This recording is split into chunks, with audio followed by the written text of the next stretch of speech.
Hello, beautiful souls.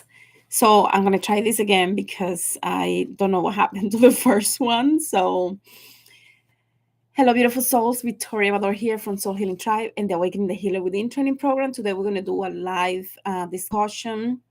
For those that can join us, you're welcome.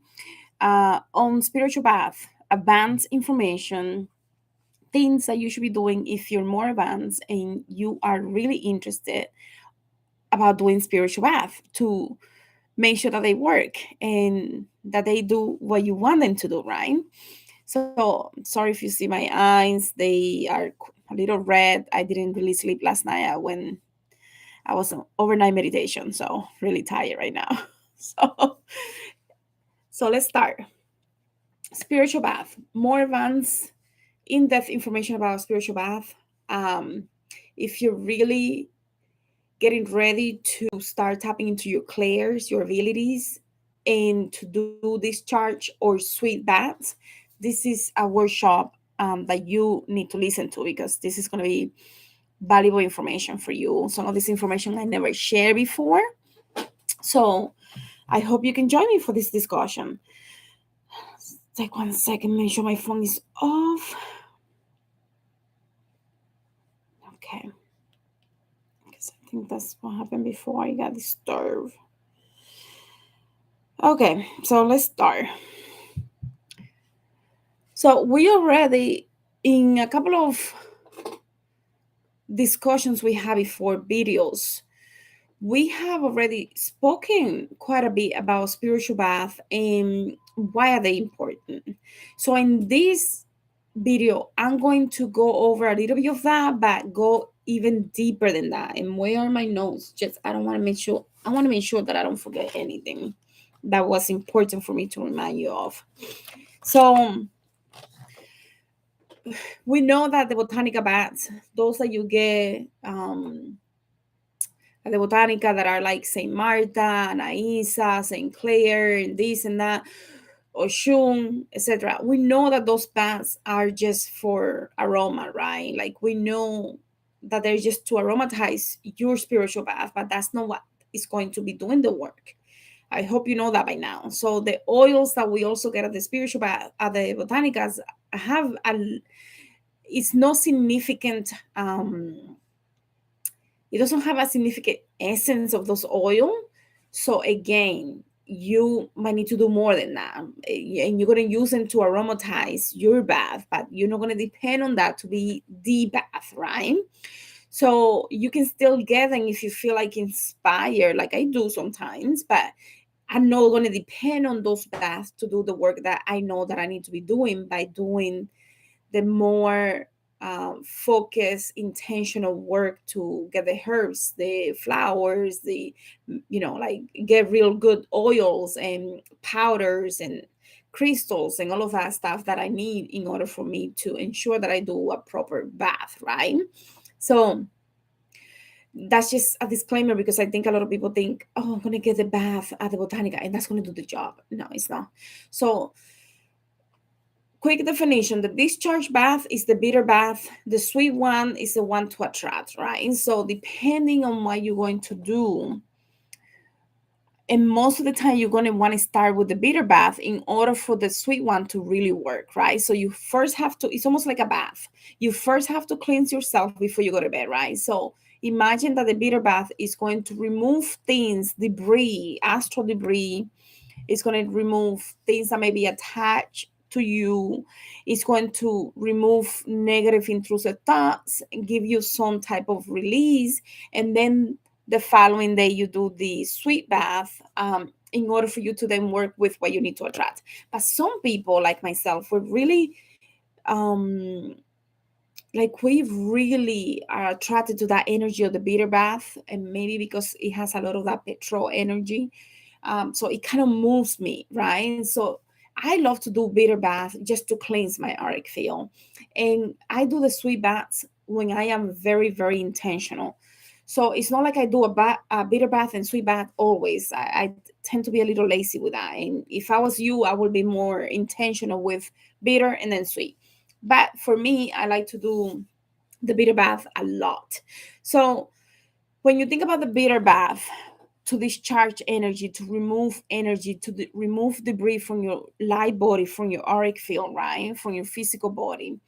So you can use crystals, stones, oils, powder, obviously the real plants, the essence of the plants, in order for you to do things. You can remove spirits, right? You can, if it's really well prepared, you can remove low vibration spirits that are attached to your auric field that haven't been there for a while. But if they've been there for a long time, you're gonna need more than just one bath. You might need to do like a 21-day bath or something like that, or something deeper, where if it's something in energy that already has been part of your subconscious, then you need to know, you need to go into spirit releasement therapy, and that's another conversation for another day. So I want to keep it on the bath today, because I think a lot of people don't realize how powerful this is, and that you can do this at home. That is the goal. I know people that have spent thousands of dollars on spiritual bath, and they still have the same problem that they had when they ordered those baths from, whoever they did it with.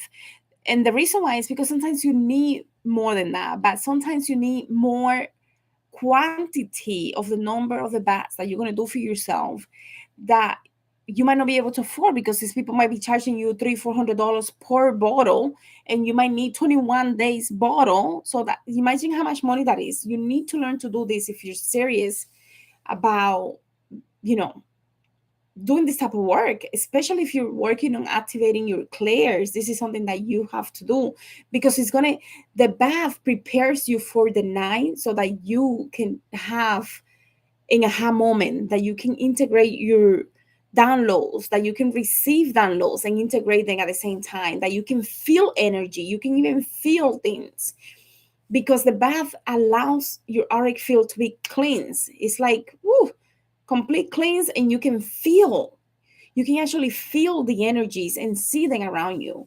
So if you're trying to wake up your clairs, you're going to have to do like a 21-day bath, and for this you're going to have to spend a lot of energy and money getting the plants, the oils, the powders, the candles. It's not going to be cheap, but it's going to be cheaper than if you pay someone thousands and thousands of dollars to do this for you.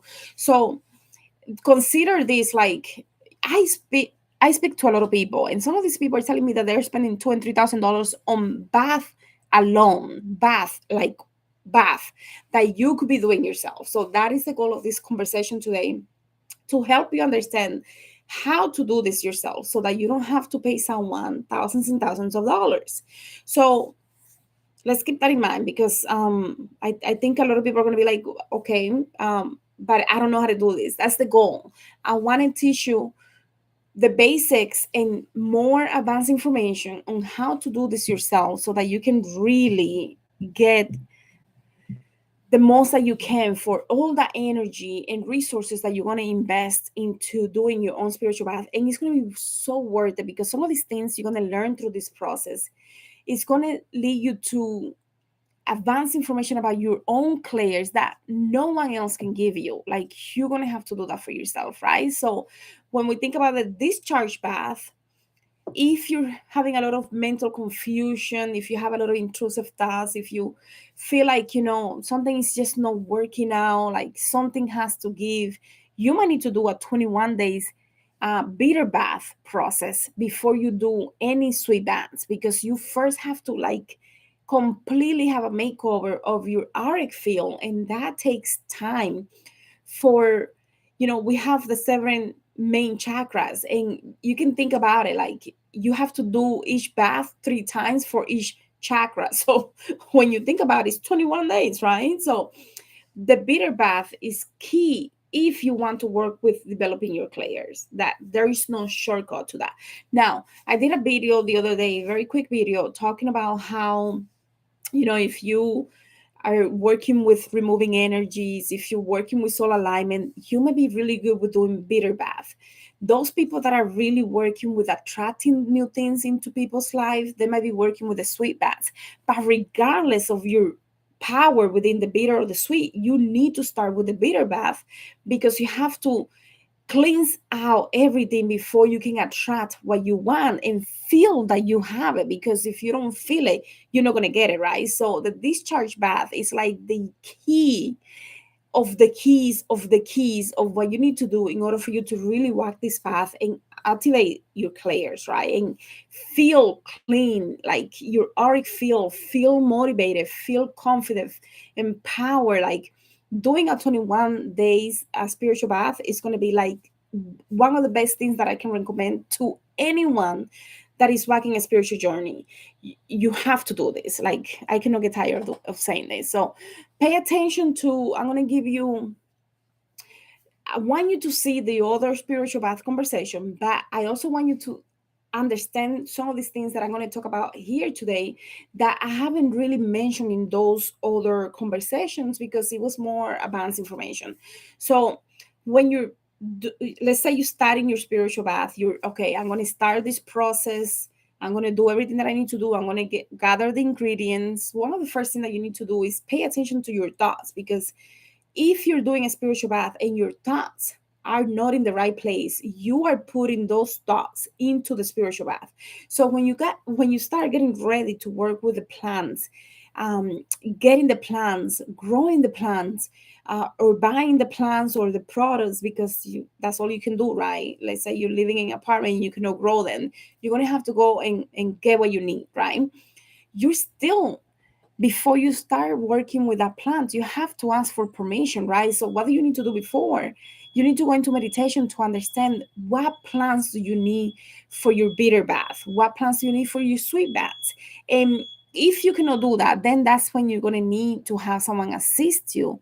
But if you're meditating, or if you're going into your dream state to know which plants, trust me, you will receive it. So you have to, first thing in the morning when you wake up, you're going to have to go back through your dream to remember what are the plans that they gave you. Now, if you already have an idea of who is your guardian angel, whether you are into Lukumi, Ifa, right, or even 21 Division, Voodoo, whatever, if you already know your guardian angel, then you have a cheat sheet, because your guardian angel ingredients are going to be easier for you to determine, because there is so much information online. So all you got to do is go into meditation or use your pendulum and confirm, can I use this, can I use this flower, can I use this? And you're going to go through the list, right? And he's going to tell you, the pendulum is going to let you know. So who's really talking when you're doing the pendulum is your higher self. So by the muscles that are moving consciously, but you don't know that, you think it's unconsciously, it's your higher self giving you the information about, let's say you have a white flower in the list and honey or something like that. You're going to say, can I use honey? And it's either yes or no. Can I use this flower? It's either yes or no, right? So if you have your guardian angel and you're not able to meditate, you can still use a pendulum, or you could grab a list of the different plants and go each one by each one, depending on the bitter one and the sweet one, and then say, okay, can I use winner's herb? Can I use Quita Maldición, curse remover? Can I use ghost chaser? And then your higher self is going to let you know, yes, no, yes, no. So that's a cheat sheet way to know how to pull that information without having to pay someone thousands of dollars to do this for you, or hundreds of dollars, because some people do charge a lot of money for the consultation to pull the plans for you. And if you are meditating, this should be very easy for you. But if you're not, you're going to use your pendulum. I don't know where I have my pendulum.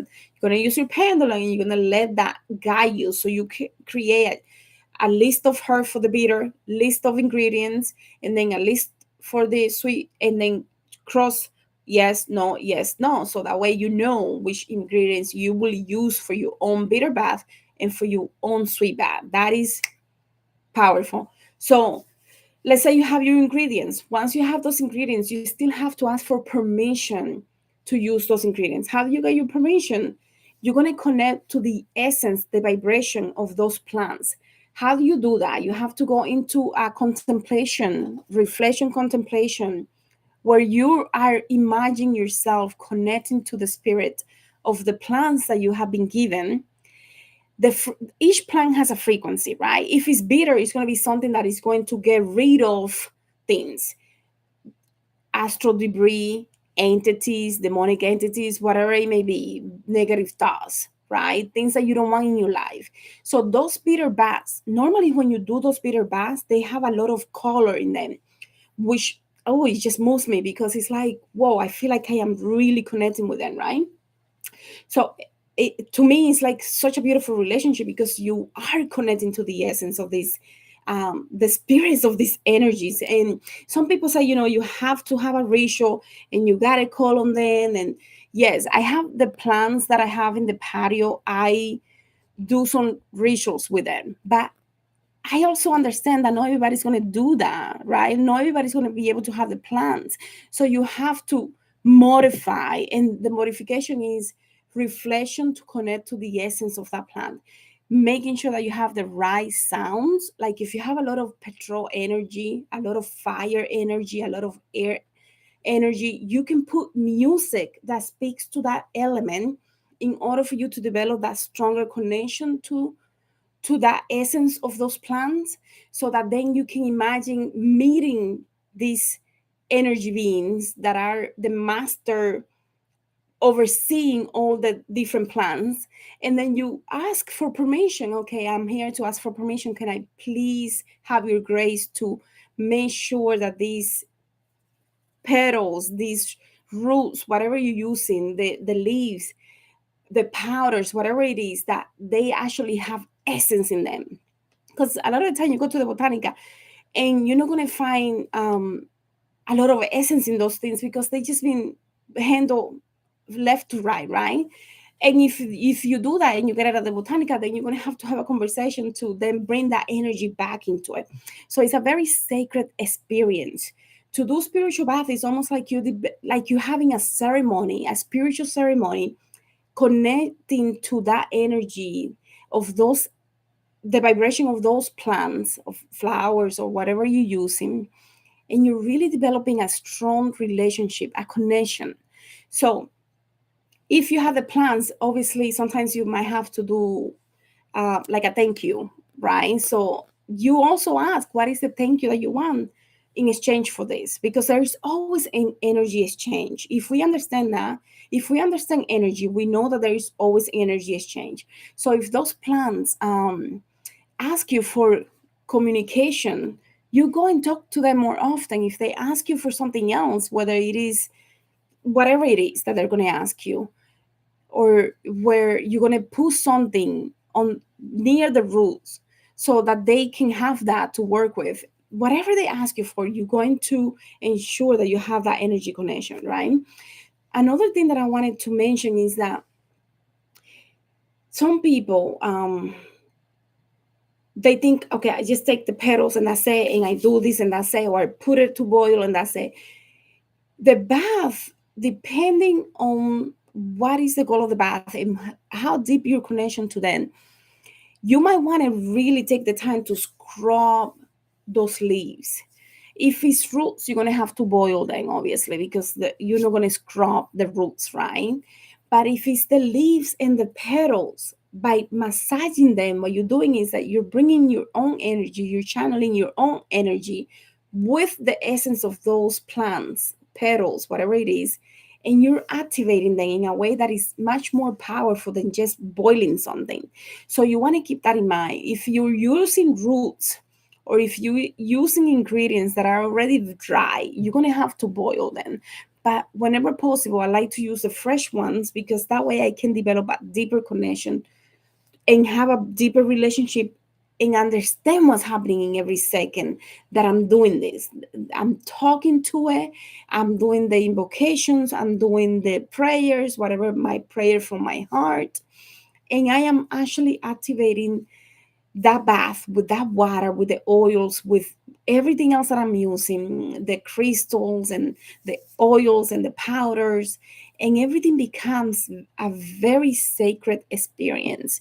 So this is a sacred experience. It's not something that you do in one, two, three. You have to take the time to do this bath and do them with intention, with the right sounds, with the right thoughts. It's important to ensure that whatever you're working on has the right sound around it, because the sound is also going to help to activate that experience, everything working in synchronicity. So it's really beautiful experience. One of the warnings that I want to give you is that don't use chemicals on those baths, like unless it's like a drop. And if you're going to use a drop of any chemical, make sure that you speak with someone that has experience about this, because I've seen people that they use ammonia or Carolina, and that can make you bleed. Even if you're going to do it from the neck down, that can make you bleed. So you have to be very careful. Another thing is that for the bitter bath, a lot of people say don't do it from the crown down, do it from the neck down. I tend to agree partially with that, because some people cannot handle putting bitter bath on their crown, especially if they have a weak crown. Now, those that are more advanced and that are working very heavily with some of these things are going to be able to handle that. So it really depends on how advanced you are within your journey, that you might be able to use bitter bath for your crown. A lot of people are going to say never do that, and I think that's just precaution for those people that are crazy and like, oh, I can do this, and but for me, I do them from the crown down, just because that's the relationship that I have built and the way that they have taught me. Now, for someone else, I might say you're gonna go from the neck down, because I know that they're not ready for that, and it can be very. It's almost like the bitter bath. The stronger they are, they can move your guardian angel from your head to the side temporarily, and then that can create a lot of disbalance. So it's a very serious thing. A lot of people don't know this. Depending on the flowers that you use, like if you use some of the very heavy flowers that can actually be psychedelics, you can actually cause a lot of damage and even go crazy just by putting a bath over your crown if you don't know which flowers and plants you're using. So you do have to be very careful with this. That's why you have to make sure that you go through the list and ask your higher self yes, no, with the pendulum. So you don't have any. This is very serious, guys. I want to make sure that that's clear, because I have had situations and I know also stories and stories from the elders, and they're like, if you put something that is doesn't belong on your crown, you can go crazy permanently or semi-permanently if you find someone that can help you. Okay, so Shara says, how long do we need to work with the plants in the water to make it? I leave them at least 3 hours. Sometimes overnight on my altar, depending on, like if I have to do something quick, it's gonna be at least 3 hours or longer. Like I don't like to do anything less than 3 hours, just because I want to ensure that the essence and everything that I have done is really sinking in and doing everything that it's doing with the right sound, with the right prayers and all of that. So anyway, going back to the crown, it's very serious. If you're not advanced, if you don't have permission, don't put the bitter bath on your crown, because it can make you go crazy. It can make you very imbalanced. It can make you lose yourself. Okay, so and then you're gonna have a bigger problem. So the sweet ones, though, you can use from the crown down if you have the right ingredients. Like I said, some of the flowers that are for sweet baths, if they're very powerful and they are like tripping flowers where you can actually drink them in trip, you can also create this balance in your auric field from the crown. So you want to, if you're not sure what you're doing and you're just starting, start from the neck down. That's the quickest and easiest way to prevent any headaches, or consult with someone that knows. And better safe than sorry sometimes if you want to play around with some of these things, right? um like I said, the chemicals, definitely no chemicals on your head. And when you do your bath from the head down, you got to be very careful with your eyes. There is a lot of cresting things that happens with the eyes when you, especially with the bitter baths, even with the sweet ones. So you want to be very careful with your eyes to ensure that your eyes are safe. And if you have chemicals, for sure, never get it over your head. So it doesn't even have to touch your eyes, right? So yeah, I think that's my biggest warning, because I don't want anyone to have any crazy experiences. So, you know, yeah. So let's start with the candles, though. How to dress the candle, because when you do the spiritual bath, you also have the candle. You're going to dress that candle the candle is going to help you amplify what you're asking that bath to do. Does that make sense? Like, you want to ensure that you are working, you're lighting, you're in the astral planes, basically. This candle is going to be an amplifier to help you with whatever you want and move energy in a way to release or attract whatever you're doing. So the candle is key. The candle, we all know the triangle with the pointed up, right? Like this. That's the soul star, the ones that go up. Then we have the earth triangle that goes down. Now, you need to combine them. And in the center, you imagine yourself in the center. So when you start with the candle and you're making that triangle, you start from the bottom up and then from the, okay, so let's put yourself in the center. The soul star is going to be from the solar plexus up. And then the earth star is going to be from the solar plexus down, right? It has to be in the middle. So when you do that triangle, you have to imagine yourself in the center, you're going up, you are imagining this is your higher self, this is mental clarity, this is vision, this is opening your clairs, this is doing things, working with spirits that are very advanced. And then when you start from the bottom down, what you're doing is that you are also saying, in anything that is down here that doesn't belong to me, that I don't need anymore, this thing is going to be able to address those things in order for the candle and the bath to do the work. So you are putting yourself in the middle. You have the, so when you do the magnetic passes, you start from the bottom up.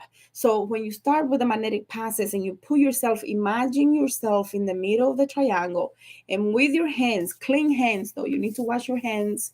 You can make tea to cleanse your hands or water with Florida water. And before you start doing the magnetic passes, you're going to be like going like this from the bottom up.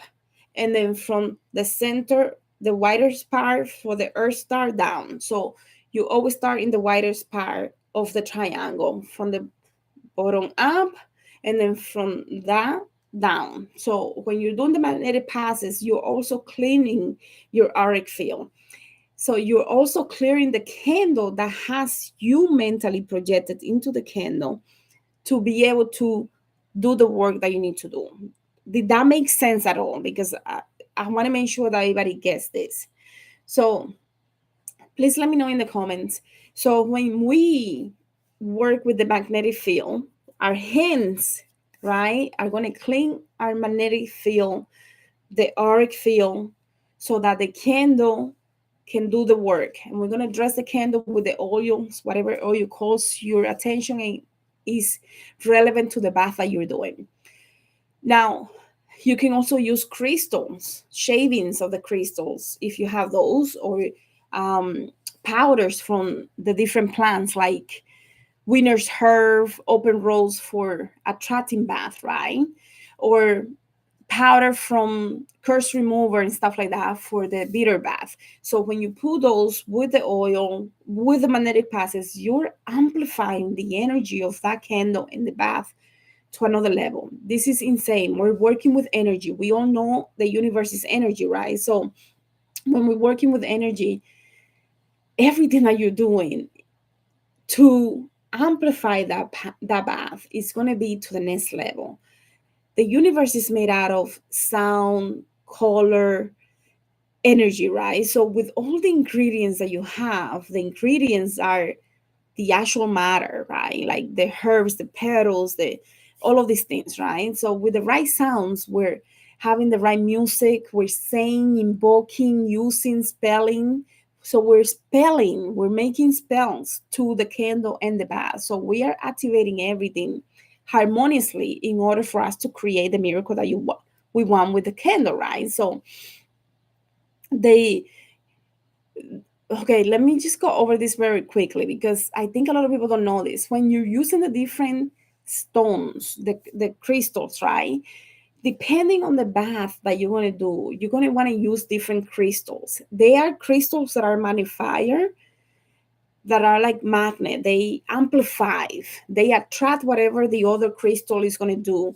So you want to use one stone that is going to amplify, that is a magnet, that is going to allow the other stone, like a crystal, like a crystal clear core in citrine, something like that, that is going to amplify the energy of the citrine. So you want to use a couple of different stones in order for them to work harmoniously, in order for them to activate the energy of the bath. So that's why you need to do it for many hours, Sheree. So when you think about this, the energy of the crystal, that crystal, that stone that has been sitting in the crest of the inner earth for a lot of time. It has a lot of energy compacted into this little tiny piece, right? So when you use it with another one, plus all the ingredients that you have, you're amplifying to the next level. So it can be very powerful to do it like that. For example, like there are different magnets, like the magnets, like they're the full one that are like magnetic field. They they come in contact and they don't go away unless you pull them away. But there are some others that are semi-permanent, right? And there are some others that are anti. So they're like lapis lazuli, even some of the clear cores that hasn't been, I don't want to get too deep into this, but there's some stones like lapis lazuli, amber, coral, black coral, opal, what else? Diamonds. Those are, they repel the magnetism. So you might be able to use them alone. Some others you need to unite in order for them to do the work. Hopefully I'm not losing you, because it's important to know this, because the stone that you're going to use, the crystal, has to make sense for the bath that you're doing. If you use if you use a stone that is going to be to remove things, to protect things, you're going to use those mostly for the bitter baths. The other ones, or you can attract, the sweet ones can be used to open up clairs. So you could use lapis lazuli, you could use even citrine, right? You can use coral, you can use amber, depending on what you're doing. So depending on the stone, you can also use the stone to amplify the energy of the bath for what you're doing. Not everything has to be to attract money and a man. It could be to open up your clairs. It could be to open up your abilities to read the tarot. It could be to do divination, for whatever it is. You have to be very intentional, okay? So I hope that's kind of making sense, because I think I'm getting tired. So when you do the 6 point star and you put yourself in the middle, you're projecting, mentally projecting yourself, you're doing the magnetic passes, and you're sealing that. And then you are letting the water rest with everything that you're doing. And then at nighttime, before you go to sleep, is when you're going to take your bath. I like to do it at nighttime, because in the daytime, there is so many distractions. It has to be at nighttime when you're ready. No reading, no watching TV, no listening to the radio, no looking at your phone. It's meditation time, because you're going to be very conscious for at least 2 hours before your bedtime. You have to be clear of anything else, so that you don't bring what you see in the news, what you read, who's testing you. It doesn't influence the rest of the night. You have to be very conscious about this. The this is sacred. This is a ceremony. What you're doing when you're working with a spiritual bath, you're doing a ceremony. It's just that some people don't realize that that's what they're doing, but it's really a powerful ceremony, and you have to be very intentional. So yeah. So when you are working with the petals, a lot of people don't understand the frequency, the energy of the petals. The petals have such a high frequency. It's probably one of the highest frequency that we have around us, that is can be found in a garden, outside our home, on the street. And sometimes it's free, or you have it right in your backyard, and you could have over 300 hertz frequency within a petal, even, like even higher depending on the type of petal. Like if you have like I'm not going to get into that, but let's say you have over 320 hertz frequency. That is such a huge amount. Our body resonates at a very lower frequency than that, about 62, 78, or 80, right? So when you think about 320, that is going to triple, quadruple, right? Your energy within one bath, because you are bringing in ingredients that are such a high frequency that are going to alleviate your auric field so that you can go deep. So what are you doing when you do that is that you can easily go into trance. So this is why is the spiritual baths are very powerful to start working with your clairs, because when you bring in those petals, especially white petals, yellow petals, like the ones the blue ones, oh my God, the purple ones, like, oh God, I'm falling in love here. You are bringing in those frequencies that are so high with all the ingredients, with everything else that you did, the whole ceremony, the spiritual ceremony. What are you going to do with your frequency? It goes to like over 1,000. And it's like, whoa, this is a trance state. Yes, that's why it happens, because you are increasing your frequency to the point that you are in trance mode overnight, which is why you cannot be watching TV, listening to the news, testing, because whatever you are doing can interrupt your frequency, can lower your frequency. Even though you did everything else, now you're going to disrupt that frequency that you could have gone to over 1,000 hertz frequency. Now you may stay at 300 or 400, which is cool, but it's not as cool as over 1,000, right? So when you go into that very high frequency, what are you going to experience in that frequency? This is like having a trance state without nothing to do with taking any psychedelics or anything like that. This is on the outside. And now, with your intention to go deep, you're going to go deep into a trance. And that's when you have to be very conscious of what you work through. What is the intention? If you want to bring in, I don't know, let's say you want to bring in a group of friends to come together, or you need money. Everybody needs money, right? You have to go into that understanding. What are you willing to give in exchange for that money? Because everything is in exchange. You're not going to get the money just because you are you. Like, you have to get the money because you're doing in exchange. What are you willing to do? Are you willing to do spiritual bath for other? Are you doing tarot? Are you doing some type of selling crystals, or doing drawings, or whatever it is, doing, I don't know, vagina hers and cleansing, and I don't know what are people into these days, but whatever you're into, you have to be willing to say, okay, this is what I'm willing to do. Please assist me understand this deeper so that I can do a better job for my clients, or if it's just for you, for myself, and la la la la la. And then in exchange, this is what I have, right? If it's just for yourself, you might not need to have an exchange of much. Just like, okay, I want to understand deeper what is I don't know, like, I go into trance to learn. I don't go into trance to ask. So when I go into trance, I'm looking for deep wisdom. So I go into trance to ask for, like, what is the frequency of this and why it's important. Help me understand it at a level that is so deep within me that it makes sense. And that's what I'm asking, right? So for me, it's like my exchange is my time. I give my time and my energy in exchange for this wisdom.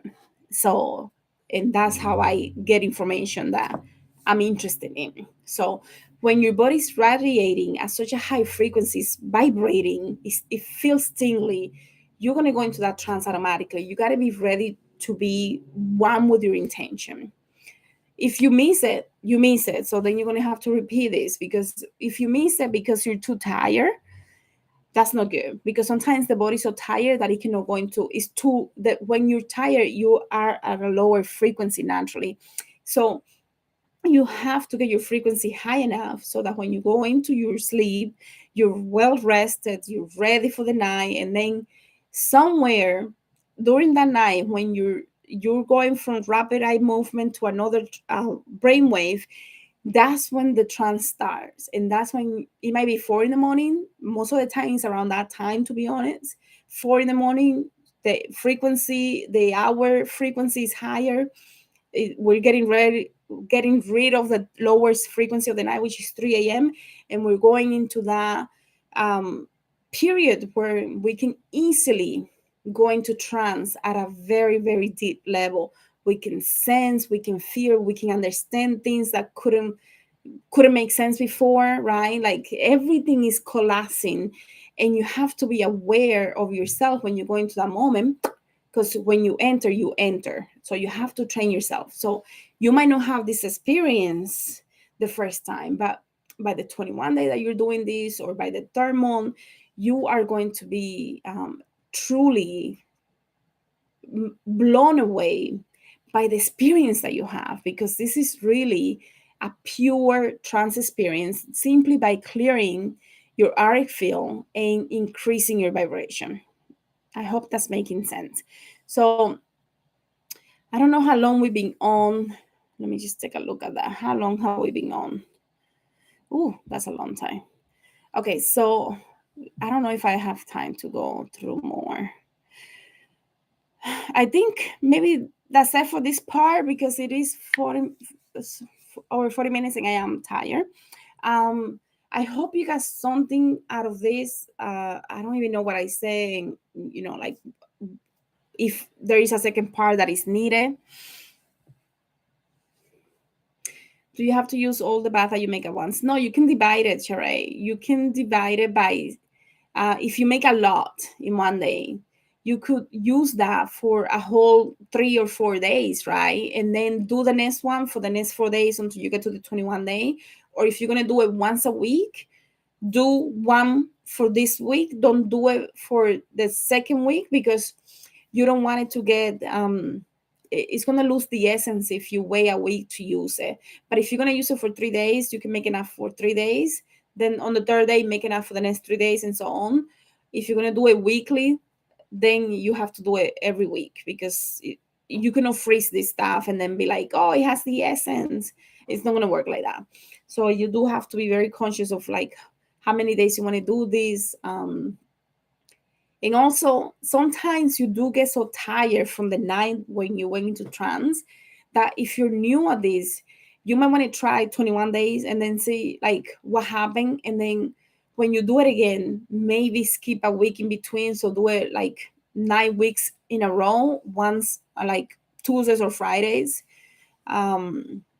Those are for the bitter baths. Those are good days for the bitter baths. Because sometimes when you get so tired, the next day you're like, oh, I have no time for this. Like, I'm just going to be so tired, I'm not going to be able to tap in, which is fine. Like, you learn your body, learn how you react. If you're dealing with very complicated things, you might want to do 21 days regardless if you go into trance, because you just want to clear your auric field. And then on the 22nd day, you do the sweet bath and see what happens for the next couple of months. And then when you're ready to continue with the bitter baths, just to go deeper into trance and understand energy deeper, then you might want to do it like once a week and see how you react, your body reacts to that experience. Because the goal here is to, if you're going to activate your clairs, work with your clairs, work with understanding energy of the herbs, work with understanding your higher self, because all of that is going to be part of that experience. Or activate different abilities, right? Like divination and stuff like that, or like how to work with different chakras. You can do all of these. Like you can be the student and the teacher at the same time when you work in synchronicity with your higher self, this path and that experience. So I think what I'm going to do is, one of the challenges that we're going to do for the Awakening the Healer Within community and membership area is that we're going to do the spiritual bath challenge, so that we have support, the other people have support if they want to do a challenge like this, and share so that everybody can be learning simultaneously. So if you're in the Awakening the Healer Within um, program, you already have access to this, and you can go into the community area and participate in that challenge. I haven't put it up yet. This is something that just came up right now, so it's nothing that I plan. All right, so I think I'm gonna leave it here. Thank you so much, Sheree, for being here with me, and anybody else that was here that was silent. Thank you so much, and I'll see you guys on the next one. Thank you.